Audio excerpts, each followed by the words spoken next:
TV सत्यमेव व्रतम। आध्यात्मिक उत्सव मानला जाणारा पंढरपूर आषाढी वारी सोहळा सध्या उत्साहात सुरू आहे।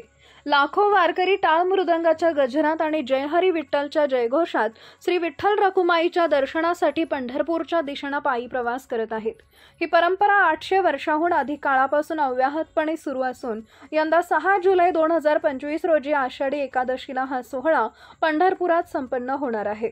दरम्यान पंढरपूरच्या वारीबद्दल खळबळजनक गौप्यस्फोट सरकारकडून करण्यात आलाय।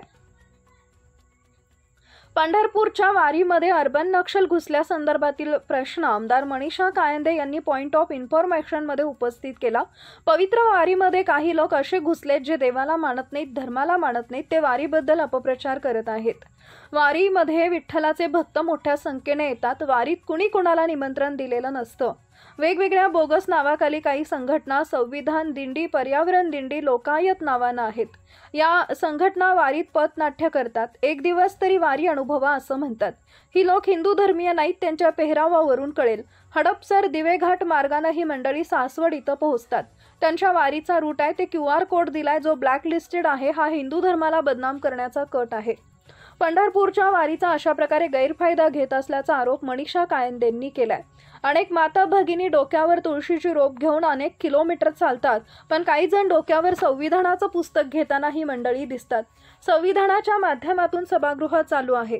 काही वारकरी संघटना या विरोधात मुख्यमंत्र्यांना भेटल्या, यावर कारवाई करण्याचं आश्वासन मुख्यमंत्र्यांनी दिले। जे लोक जामिनावर आहेत ते पण या वारीत घुसलेत। काही लोक गोंदिया चंद्रपूरचे आहेत। धर्मवारीला बदनाम करायचं काम सुरू आहे।